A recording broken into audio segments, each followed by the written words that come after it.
everyone, today I'm here to do a haul video, but not your typical haul. Today I'm doing a library haul. Honestly, these past couple months, being July and August, I have not bought a single book, which is amazing. I will pat myself on the back for that because it's been very, very tough. But, you know, sometimes when life is hard and funds are hard, the library is always there. So I recently joined a new library that is not currently in my city. I joined it to an adjoining city next to me, and their library is so much better. While my city's library is decent, you know, I have the opportunity to, you know, check out books and request books from other libraries within my city to be sent to the library that's closest to me. For books, there's not an abundance of books. Like they're not really good on new releases. They're not really good with YA at all. Like their YA section is very, very slim. So that's why a lot of the times I buy books, because my library more often than not will not have the book. The city that's next to me, that kind of is close to me, is a much bigger city, and I paid a little bit of a fee, a very, very minuscule fee to actually, you know, get a library card and pay for a library card there. That way I can, you know, request books from other libraries within that city and it'd be sent to the library that's close to me. It doesn't make any sense at all. But anyway, their book selection is so much more vast. Like there has not been a book I've looked up yet that has not been available, not unless it like just came out last week or something. Like their books are just amazing. So all these books come from the library, and these are books I'm all interested in. There's about 7 or 8 I'm going to show you now. This doesn't necessarily mean that I'm going to read all of these. These are books that I'm genuinely interested in. That's why I check them out. So my hope is to read at least 2 or 3 of them. Sometimes, you know how it goes with the library, like sometimes you read all of them, sometimes you read none of them. I've always shouted my love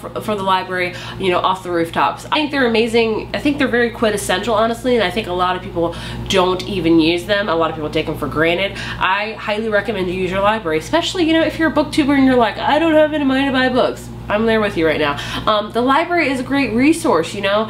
They have so much more than books too. They have DVDs, they have different classes. I take my son to the library every once in a while for him to peruse around. So just take advantage of your library. There's a lot of people that work hard at the library. You know, sometimes I don't think libraries get as funded as they need to. So I'm just saying, take your libraries, like use your libraries, because they are awesome. So with that super long intro, I'm sorry, let's get on to show you what books I've checked out from the library, or you know, what's in my library, as I used to call these videos, because I used to do them all the time on my channel. The first book I checked out is Summer Unscripted by Jen Kwan. I checked this one out solely for the reason because I read her other book, Shuffle Repeat, this month, and I loved it. So this is our newest release. It just came out in June. I love that the library does that too. And I can't believe they already have it, honestly. My city's library would not have it. I'm not slamming my city's library, it's just I live in a small city, okay?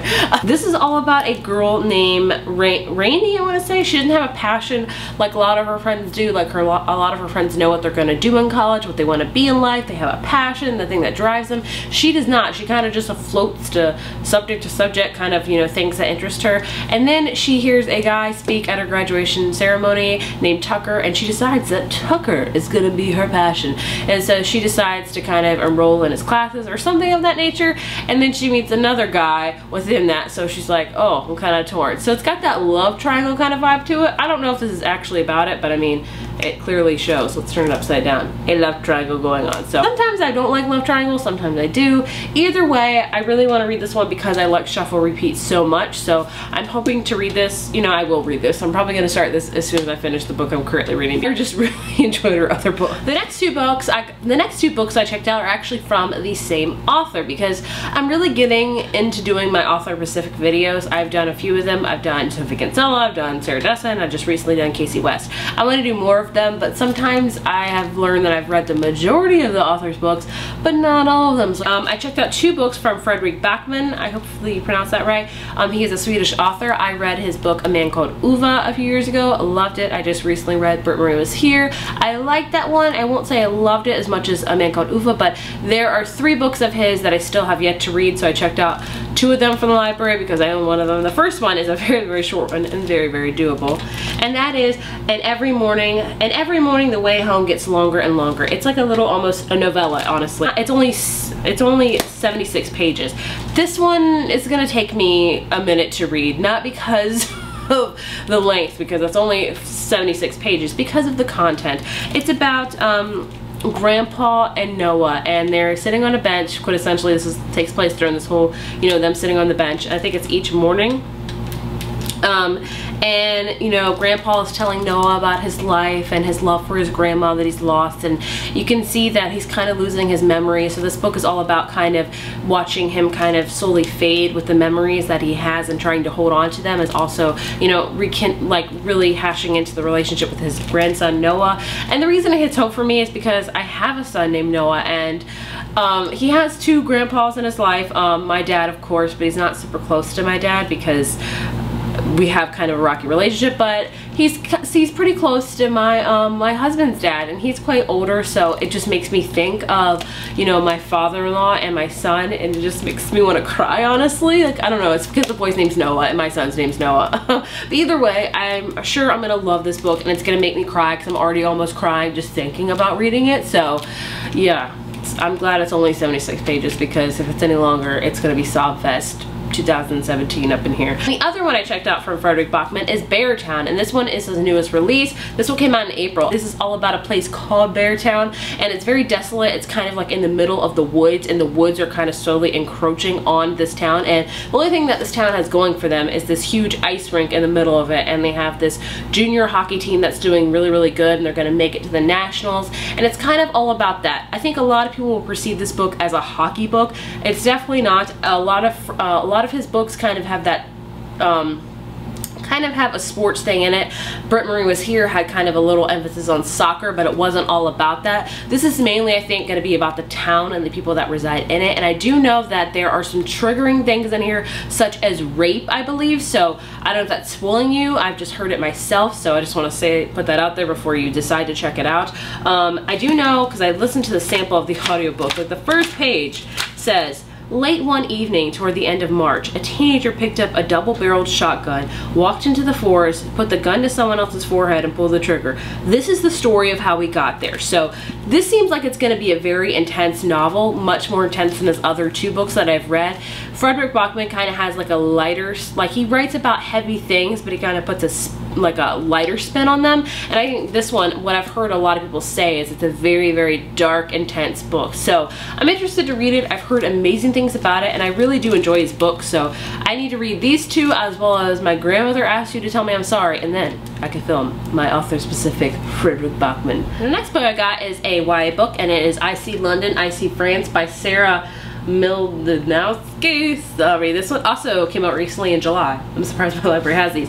And this really wasn't on my radar. It's up in the air if I'm gonna read it or not, honestly, but it's a contemporary book, and I'm a sucker for those. So, you know, libraries are also great as a try it before you buy it. So let's say I did want to buy this and I bought it, I didn't enjoy it. In the library I can read like 50 pages and I'm not into it, I'm gonna sucker right on back. Libraries are great for that matter. So this book is literally the title. It's about a girl named Sydney who's going on a trip all across Europe. She's traveling for 4.5 weeks with her best friend, and then her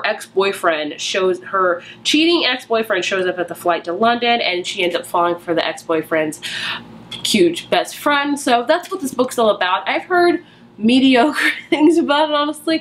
I don't know. Like I said, I'm gonna try reading the first couple of chapters. If I like it, I'll continue on. If not, back to the library it shall go. But either way, I really like the cover, honestly, and it's a book that appeals to me because I'm a sucker for YA contemporary. Let's be real here. And the last 3 books I got are graphic novels. So ever since I read Nimona by Noelle Stevenson for the Booktubeathon, a love of graphic novels has sparked in me. I want to read like all of the graphic novels. So I checked out 3 that kind of appeal to me the most. That being Relish by Lucy Kensley, I want to say. Actually, one of you guys recommended this to me in my Booktubeathon video. You said, I think you'd really like this author, and I could definitely see why. This is, I have another one of hers on hold. It's checked out right now.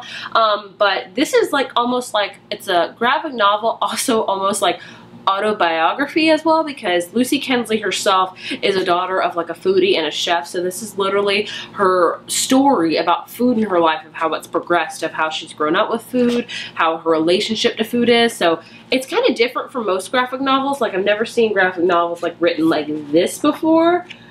Usually mostly seen them in box forms, but a lot of hers are not like that. And it also has recipes in it. So either way, I'm really looking forward to this one. Other one that I'm checking out, if it becomes available, is all about her planning a wedding, which somebody recommended to me, and I'm a sucker for that because I'm a wedding photographer, so I can't wait to get that one. So I'm hoping to get that one soon so I can read these back to back. But this seems like right up my alley, and she's written a plethora of graphic novels, so I'm gonna read this one and see how it goes. And that is This One Summer by Julian Tamaki and Mariko Tamaki. I've heard a lot about this. This is about a girl named Rose, and her parents always go to this summer place for summer. It's a summer getaway, and this summer is different from her. This summer is very different from her previous summers. Her parents are fighting, things are not going well. Her and her best friend Wendy have gotten caught up in a tragedy in the making in this small town that they go to, and this summer is a lot different. So I've heard really, really amazing things about this. Oh, I don't know. This is also kind of not in color too. It's got kind of bluish pages, but either way, I've heard amazing things about this one, so I'm excited to read this one. I'm gonna have to read this soon because August is officially the last month of summer, so I need to get on that. And the last behemoth I did not expect it to be this huge, is Blankets by Greg Thompson. I've heard also a lot about blankets. If you ever hear anybody recommend graphic novels, I always hear people talk about these two, so I had to get them. I did not expect this one to be massive. This thing is it is over 500 pages. It's also not in color at all. I should just let you know in case you're interested in it. And also, I should let you know there's a lot of graphic adult things in here. I was flipping through it the other day and I was like, whoa. So just so you know, there's a lot of sexual things in this, so you're forewarned. This one is very vague description. It takes place I think in the winter, which I don't know, I'm checking out in summer.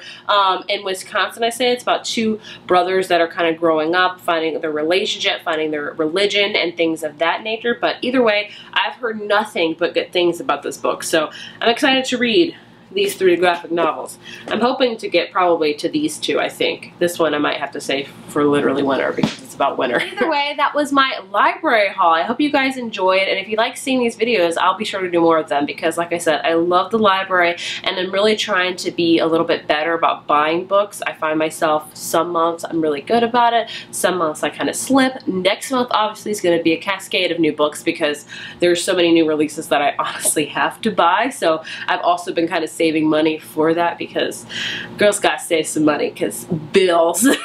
If you have read any of these books, please let me know your thoughts and opinions. I would love to hear them. And if you have any recommendations of books that are kind of based on the ones I've checked out, also let me know. If you enjoyed this video, be sure to give it a thumbs up, hit subscribe, and I will see you guys in my next one.